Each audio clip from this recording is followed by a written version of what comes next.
जय गुरु जी, शुक्राना गुरु जी। ओम नमः शिवाय, शिव जी सदा साय। ओम नमः शिवाय, गुरु जी सदा साय। संगत जी, गुरु जी का बहुत बहुत शुक्राना है, बहुत बहुत अनंतम अनंतम शुक्राना है।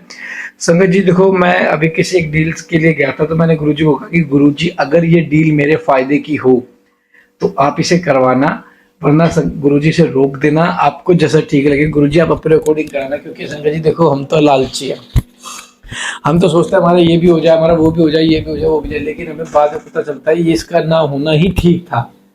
लेकिन जब गुरुजी, जैसे मैंने उस दिन, मेरे को थोड़ा सा दुख तो हुआ संगत जी, देखो दुख तो होगा, लेकिन मैं गुरुजी के इशारे समझ गया था कि वो मेरे लिए ठीक नहीं थी, इसलिए गुरुजी ने उसको वहीं रोक दिया।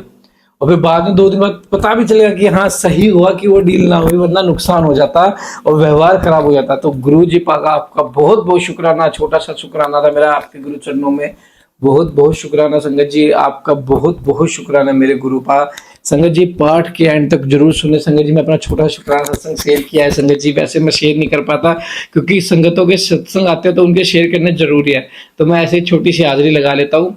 उम्मीद है आपको भी बहुत ब्लेसिंग्स भरा सत्संग मिला होगा, बहुत ब्लेसिंग्स मिलेगी आपको इससे कि गुरु जी के निर्णय पे विश्वास रखो, शुक्राना करो। गुरु जी के निर्णय पे शुक्राना, थोड़ा बहुत दुख तो होगा, देखो इंसान है, लेकिन गुरु जी के निर्णय को विश्वास रखो, गुरु जी पे विश्वास रखो, गुरु जी पे अपना एक ऐसा अटूट विश्वास रखो, गुरु जी से कभी नहीं टूटने देंगे। जय गुरु जी, शुक्राना गुरु जी। ओम नमः शिवाय, शिव जी सदा सहाय। ओम नमः शिवाय, गुरु जी सदा सहाय। जय गुरु जी।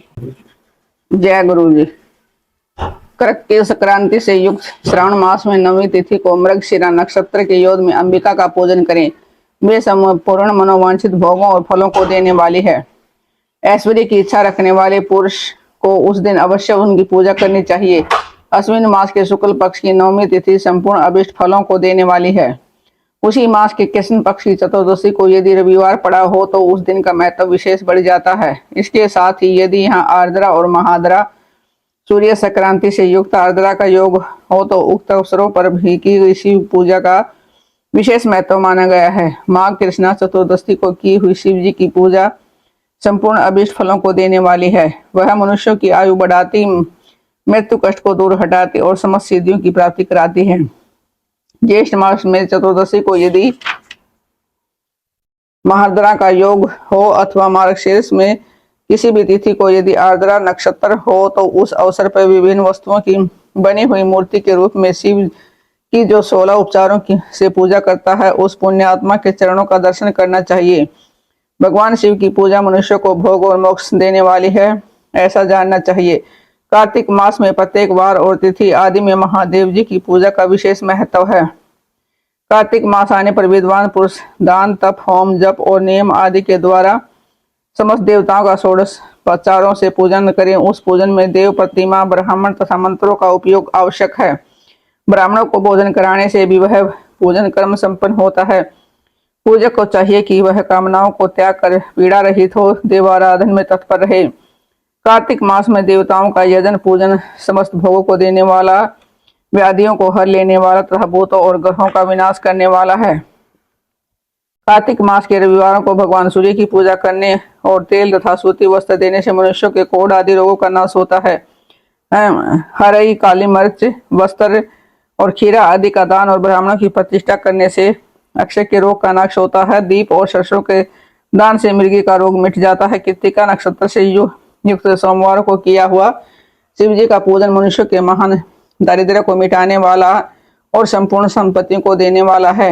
घर की आवश्यक सामग्रियों के साथ ग्रह और नक्षत्र आदि का दान करने से भी उक्त फल की प्राप्ति होती है। कृत्तिका युक्त मंगलवारों को श्री सकंद का पूजन करने से तथा दीप एवं घंटा आदि का दान देने से मनुष्य को शीघ्र ही वाक सिद्धि प्राप्त हो जाती है। उनके मुंह से निकली हुई हर एक बात सत्य होती है। कृत्तिका युक्त बुधवारों को किया हुआ श्री विष्णु का यजन तथा दही भात का दान मनुष्य को उत्तम संतान की प्राप्ति कराने वाला होता है। कृत्तिका युक्त गुरुवारों को धन से ब्रह्मा जी का पूजन तथा मधु, सोना और घी का दान करने से मनुष्य के भोग वैभव की वृद्धि होती है। कृत्तिका युक्त शुक्रवारों को गजानन गणेश जी की पूजा करने से तथा गंध, पुष्प एवं अन्न का दान करने से मानवों के भोग्य पदार्थों की वृद्धि होती है। उस दिन सोना, चांदी आदि का दान करने से बंध्या को भी उत्तम पुत्र की प्राप्ति होती है।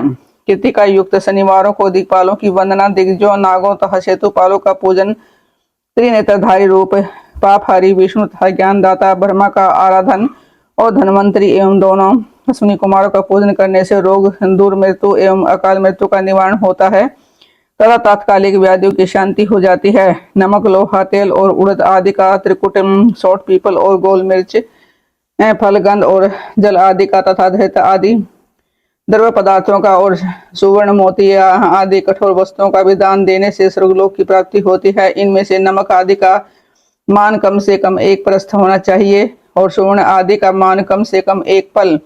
धन की संक्रांति से युक्त पौष मास में उस काल में शिव आदि समस्त देवताओं का पूजन क्रमशः समस्त सिद्धियों की प्राप्ति कराने वाला होता है।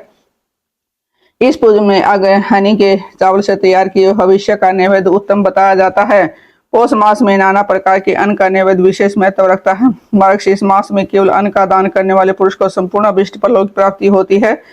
मार्गशीर्ष मास में अन्न का दान करने वाले मनुष्य के सारे पाप नष्ट हो जाते हैं और अभिष्ट सिद्धि, आरोग्य, धर्म, वेद का सम्यक ज्ञान, उत्तम अनुष्ठान का फल, यह लोक और परलोक में महान भोग, अंत में सनातन योग तथा वेदांत ज्ञान की सिद्धि प्राप्त कर लेता है। जो भोग की इच्छा रखने वाला है वह मनुष्य मार्गशीर्ष मास आने पर कम से कम 3 दिन भी उस काल में अवश्य देवताओं का पूजन करे और पौष मास को पूजा से खाली न जाने दे। उस काल से लेकर संवकाल तक ही पौष मास में पूजन का विशेष महत्व बताया गया है। पौष मास में पूरे महीने भर जितेंद्रिय और निराहार रहकर द्विज प्रातः काल से मध्याह्न काल तक वेद माता गायत्री का जप करे, तत्पश्चात रात को सोने के समय तक पंचाक्षर आदि के मंत्रों का जप करे। ऐसा करने वाला ब्राह्मण ज्ञान पाकर शरीर छूटने के बाद मोक्ष प्राप्त कर लेता है। द्विजेत्वर नर नारियों को त्रिकाल स्नान और पंचाक्षर मंत्र के ही निरंतर जप से विशुद्ध ज्ञान प्राप्त हो जाता है। इष्ट मंत्रों का सदा जप करने से बड़े पाप का विनाश हो जाता है। यह सारा चराचर जगत है बिंदु नाद स्वरूप है, बिंदु शक्ति है, नाद है शिव, इस तरह यह जगत है शिव शक्ति स्वरूप है। नाद बिंदु का और बिंदु इस जगत का आधार है। ये बिंदु और नाद शक्ति और शिव संपूर्ण जगत के आधार रूप से स्थित है। बिंदु और नाद से युक्त सब कुछ शिव स्वरूप है, क्योंकि वही सबका आधार है। आधार ही आधेय का समावेश अथवा लय होता है, यही सकलीकरण है। इस सकलीकरण की स्थिति से ही सृष्टि काल में जगत का प्रादुर्भाव होता है, इसमें संशय नहीं है। शिवलिंग बिंदु नाद स्वरूप है, अतः उसे जगत का कारण बताया जाता है। बिंदु देव है और नाद शिव, इन दोनों का संयुक्त रूप ही शिवलिंग कहलाता है। अतः जन्म के संकट से छुटकारा पाने के लिए शिवलिंग की पूजा करनी चाहिए। बिंदु रूपा देवी उमा माता है और नाद स्वरूप भगवान शिव पिता। इन माता पिता के पूजित होने से परमानंद की प्राप्ति होती है। अतः परमानंद का लाभ लेने के लिए शिवलिंग का विशेष रूप से पूजन कर। देवी उमा जगत की माता है और भगवान शिव जगत के पिता। जो इनकी सेवा करता है उस पुत्र पर इन दोनों माता पिता की नित्य कृपा अधिक से अधिक बढ़ती रहती है। वे पूजक पर कृपा करके उसे अपना आंतरिक ऐश्वर्य प्रदान करते हैं। अतः मुनीश्वर आंतरिक आनंद की प्राप्ति के लिए शिवलिंग को माता पिता का स्वरूप मानकर उनकी पूजा करनी चाहिए। शिव पुरुष रूप है और शिवा शक्ति प्रकृति कहलाती है। अव्यक्त आंतरिक अधिष्ठान रूप गर्भ को पुरुष कहते हैं और सुव्यक्त आंतरिक अधिष्ठान भूत गर्भ को प्रकृति पुरुष आदि गर्भ है और वह प्रकृति रूप गर्भ से युक्त होने के कारण गर्भवान है, क्योंकि वही प्रकृति का जनक है। प्रकृति में जो पुरुष का संयोग होता है यही पुरुष से उसका प्रथम जन्म कहलाता है। अव्यक्त प्रकृति से महत्ववादी के कर्म से जो जगत का व्यक्त होना चाहिए यही उस प्रकृति का दिव्य जन्म कहलाता है। जीव पुरुष से बारंबार जन्म और मृत्यु को प्राप्त होता है। माया द्वारा अन्य रूप से प्रकट किया जाना ही उसका जन्म कहलाता है।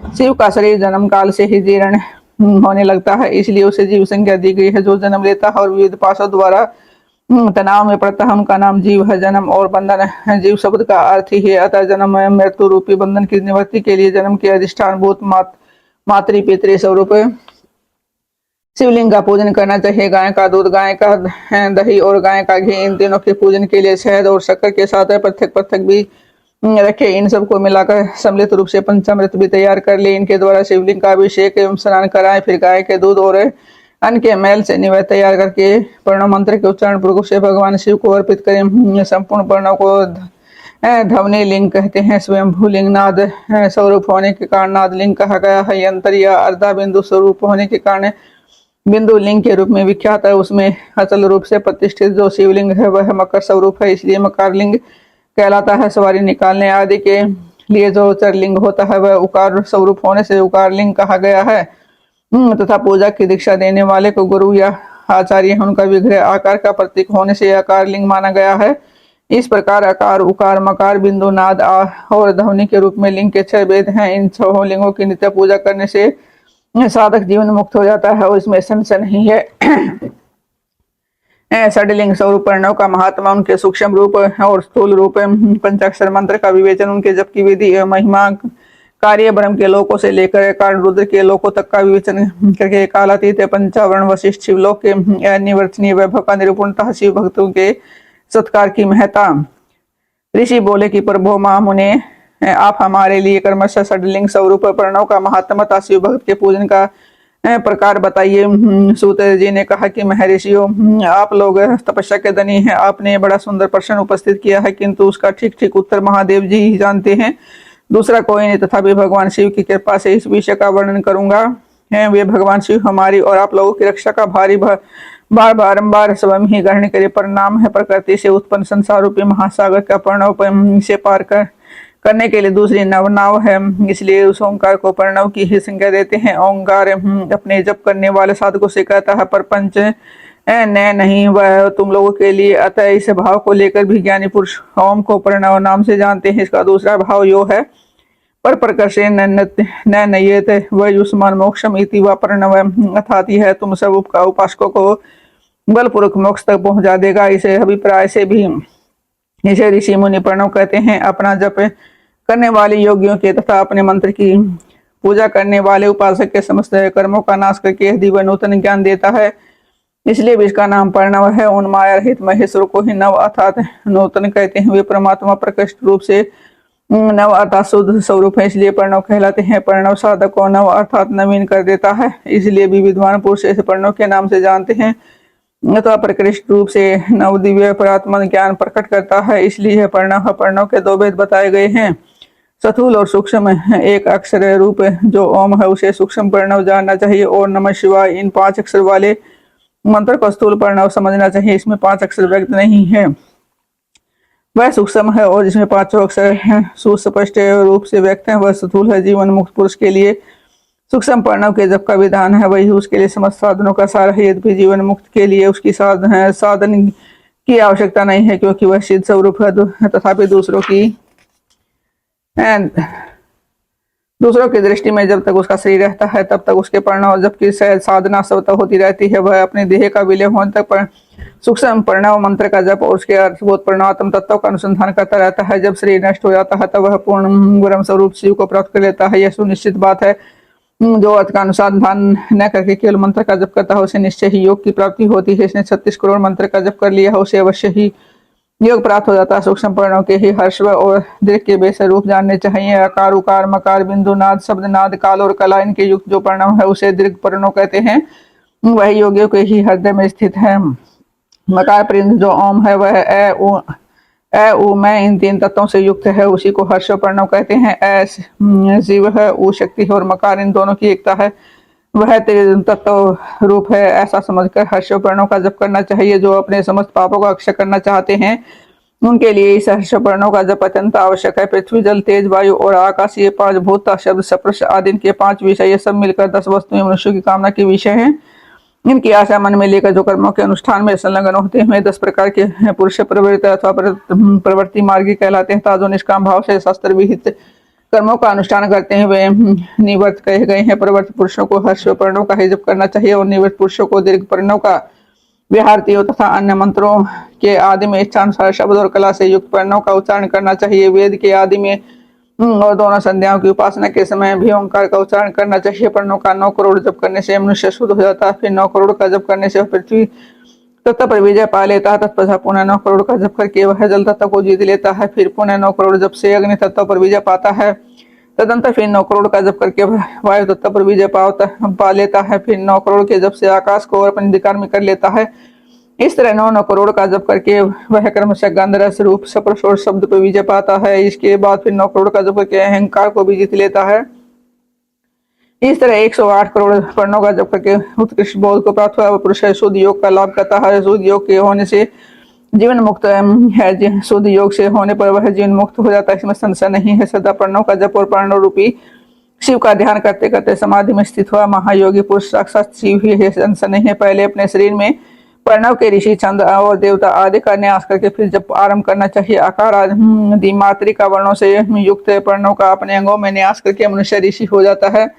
मंत्रों के 10 विध संस्कार मात्रिका न्यास तथा सर्वशोधन आदि के साथ संपूर्ण न्यास फल उसे प्राप्त हो जाता है। प्रवृत्ति तथा प्रवृत्ति निवृत्ति से मिश्रित भाव वाले पुरुषों के लिए स्थूल प्रणव का जप ही अभिष्ट साधक होता है। क्रिया तप और जप के योग से शिव योगी 3 प्रकार के होते हैं, जो कर्म से क्रिया योगी, तप योगी, जप योगी कहलाते हैं। जो धन आदि की भय से पूजा सामग्री का संचय करके हाथ आदि अंगों से नमस्कार आदि क्रिया करते हुए इष्ट देव की पूजा में लगा रहता है, वह क्रिया योगी होता है। जय गुरु जी, शुक्राना गुरु जी। संगत जी, गुरु जी का अनंत अनंतम शुक्राना, लख लख बार शुक्राना। संगत जी, आप भी गुरु जी की ब्लेसिंग्स को मिस मत करो, हर पाठ को सुने। जय गुरु जी, शुक्राना गुरु जी।